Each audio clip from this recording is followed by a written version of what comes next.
আমার পিছনে পৃথিবীর সব থেকে এক্সপেন্সিভ কার্স রয়েছে। মজা করছি না, আমরা আমাদের হাতে পেয়েছি টোটাল $250 মিলিয়ন এর কার্স। তার মধ্যে একটার দাম এমনকি $100 মিলিয়ন। আর আমরা সেগুলোকে ওড়াবো, জলের ওপরে চালাবো, ড্রাইভ করব, আর এমনকি আকাশেও উড়বো। এই সমস্ত গাড়িগুলো কেন তো দামি আপনাদেরকে দেখাবো। শুরু করব আমরা এই $1 গাড়িটাকে দিয়ে। এটা তো পুরো একটা জঞ্জাল। আপনি কেন এটাকে $1 বিক্রি করে দিচ্ছেন? তুমি দেখতেই পাচ্ছ এটা কোনো কাজের নয়।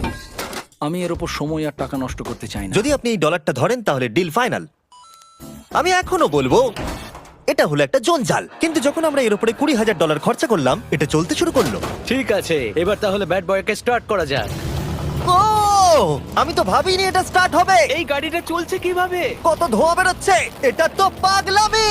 $1 কার, $1 কার, $1 কার, $1 কার।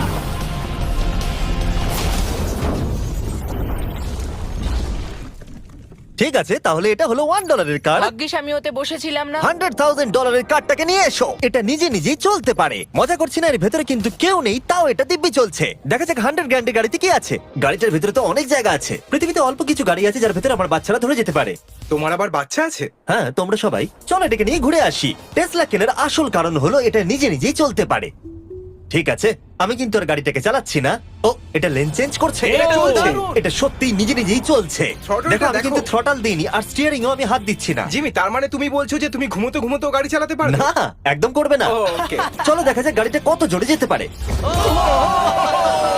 আমি পেছন থেকে হেলে গেলাম। এটা আমাকে ভয় পাইয়ে দিয়েছে। এটা তো সবে মাত্র শুরু। পরে এমনও গাড়ি আমরা দেখাবো যা লিটারালি প্লেন হয়ে যাবে আর উড়বে। কিন্তু এখন আরে ল্যাম্বোটাকে দেখো, ও, ধাক্কা লেগে যাচ্ছিল। এখানে চাবি লাগানো আছে, তাও এটাকে কেউ চুরি করেনি। যদিও এই গাড়িটার দাম দ্বিগুণ, তবু এই গাড়িটার ভেতরে জায়গা অনেকটাই কম। জানি না কেন এই গাড়িটার দাম 200K, কারণ এর ভেতরে আমি ফিটি হচ্ছে ও না। কি জানে ল্যাম্বরগিনি কিভাবে চালাতে হয়? আচ্ছা, এটা চালু হয় কি করে? আমার মনে হয় এই শিফটারটা টিপতে হবে।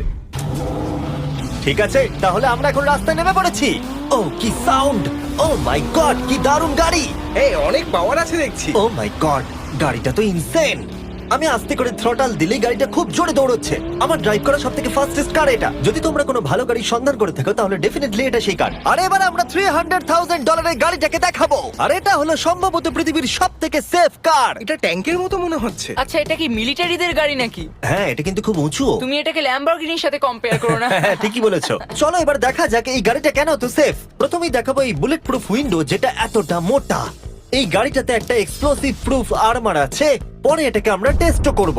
কার্ল, তুমি কি বাটনটাকে প্রেস করতে চাও? না, একদমই তুমি কি নয়। স্মোক স্ক্রিন বাটনটা টিপতে চাও? প্লিজ। ওহো, ওহো, এটা তো দারুণ। এখানে তো পুরো ধোঁয়ায় ভরে গেছে। ও মাই গড, কি বাজে গন্ধ!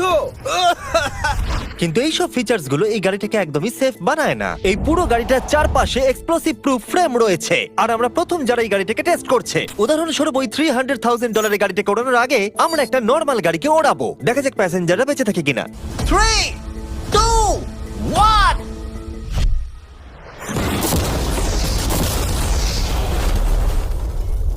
বিস্ফোরণটা এত জোরে হয়েছে যে ভিতরের ম্যানিকুইন গুলো ছিটকে এদিক ওদিকে বেরিয়ে গেছে। উপরের অংশটা উড়ে গেছে। বিস্ফোরণটাকে গাড়িটা সহ্য করতে পারেনি। আর এই গাড়িটাকে ওড়ানোর আগে ভেতরে আমি কয়েকটা ফেস্টিভ্যাল রাখবো। দেখা যাক এটা আমার চকলেটকে রক্ষা করতে পারে কিনা। সবাই বলে এটা এক্সপ্লোসিভ প্রুফ, যদিও এটাকে কখনো টেস্ট করা হয়নি। দেখা যাক ম্যানিকুইন গুলো আর সবথেকে ইম্পর্টেন্ট ফেস্টিভ্যাল গুলো সার্ভাইভ করতে পারে কিনা। 3, 2, 1।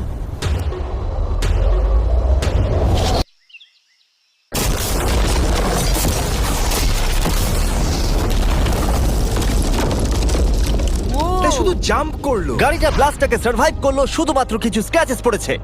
উইন্ডোতে একটা ডেন্টও পড়েছে। আরে দাঁড়াও, ফেস্টিভ্যালস গুলো কোথায়? চ্যান্ডেলার বেরিয়ে যাও। তোমরা মেরে দিলে। ফেস্টিভ্যাল গুলো সার্ভাইভ করেছে। যদি তোমরা এমন গাড়ি চাও যেটা বিস্ফোরণ সহ্য করতে পারবে, তাহলে আমি এই গাড়িটাকে রেকমেন্ড করব। কিন্তু যেহেতু আমরা কোনো যুদ্ধে যাচ্ছি না, তাই আমরা $200,000 এক্সট্রা দিয়ে এটা পেয়েছি। $500,000 বোট কার। মাটিতে এটা একটা নর্মাল কার, তুমি পার্থক্যটা বুঝতেই পারবে না। কিন্তু এটা হলো মজার জিনিস, যেই আমি এটাকে জলে নামাবো এটা তৎক্ষণাৎ বোট হয়ে যাবে। চলো কার্ল, তুমি আগে যাও। তাহলে আমরা যাচ্ছি। ও, আমার এটা ঠিক মনে হচ্ছে না, আমার এটা ঠিক মনে হচ্ছে না। আমি ওদের আগে পাঠালাম কারণ আমি দেখে নিলাম এটা কাজ করছে কিনা। এটা জলে চলছে না, আমরা ভাসছি। ও, দেখে মনে হচ্ছে কাজ করছে। দেখা যাক এবার কি হয়। ও মাই গড, আমরা জলে গাড়ি চালাতে চলেছি। ও, এবার এটাকে ধরে রাখতে হবে যতক্ষণ না বিপ শোনা যাচ্ছে। বিপ শোনা গেছে। এবার আমি এটাকে নর্মাল গাড়ির মতোই চালাতে পারবো, কিন্তু জলের ওপর দিয়ে। ফিয়া ধরে বসো।